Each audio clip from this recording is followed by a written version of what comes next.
نحمده ونصلي على رسوله الكريم أما بعد فأعوذ بالله من الشيطان الرجيم بسم الله الرحمن الرحيم وكلا وعد الله الحسنى صدق الله العظيم وقال النبي صلى الله عليه وسلم لا تسبوا أصحابي او كما قال علیہ الصلاۃ والسلام۔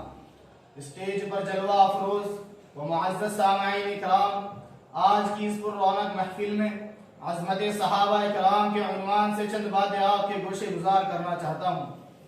میرے دوستو، صحابی کسے کہتے ہیں؟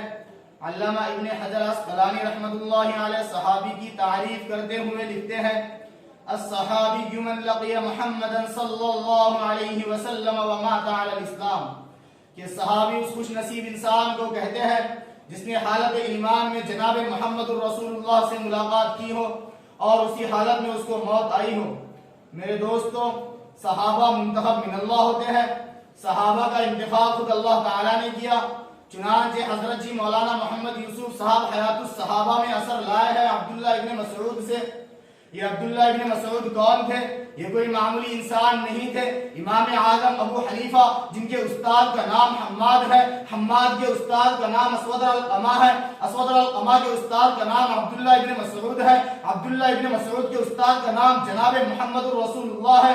صحابہ سارے حجت ہے، لیکن ہر صحابی کی اپنی شان ہے۔ صداقت میں ابو بکر نرالے، عدالت میں عمر نرالے، سخاوت میں عثمان نرالے، شجاعت میں علی نرالے، سیاست میں معاویہ نرالے، کتابت میں زید نرالے، امانت میں ابو عبیدہ نرالے ہیں۔ یہی وہ صحابہ ہے جو منتخب من اللہ ہے، جن کو اللہ نے اپنی دین کی مدد کے لیے چنا ہے۔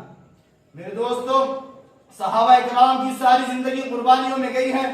ایک بابا جی جنگ میں جا رہے ہیں، ان سے کہا جاتا ہے کہ آپ پیر سے معذور ہیں، کہتے ہیں میں یہ چاہتا ہوں کہ اس معذور پیر کے ساتھ جنت میں جا کے چلتا رہوں۔ او اماں، تو کہاں جا رہی ہے؟ بڑھیا 4 بیٹے شہید کرا چکی ہے، خود بھی میدان جنگ میں لڑنے جا رہی ہوں۔ او بیوی، تو بچہ ہاتھ میں اٹھائے کہاں جا رہی ہے؟ کہا یہ کسی مجاہد کو دے آؤں گی، وہ اس کی ڈھال بن جائے گا اور میں شہید کی اماں بن جاؤں گی۔ یہ عجیب و غریب قوم ہے، انہیں دنیا کی فکر نکل گئی۔ انہی کو صحابہ کہا گیا جو جھوم جھوم کر کہا کرتے تھے نحن الذین بایعوا محمدا علی الجہاد ما بقینا ابدا۔ یہ کون ہے جو کھجور ادھر پھینک رہا ہے؟ کہا کھجور کھانے میں دیر ہو جائے گی تو میں شہادت سے محروم ہو جاؤں گا۔ یہ کون دیوانہ کھڑا کہہ رہا ہے کہ اللہ دشمن میرے کان کاٹ دے، میری ناک کاٹ دے، میرا کلیجہ چبا لے، کل قیامت کے دن تو پوچھے گا کہ تو کیا لایا ہے؟ تو میں کہوں گا جان بھی لٹا دی تھی، جسم بھی کٹوا دیا تھا۔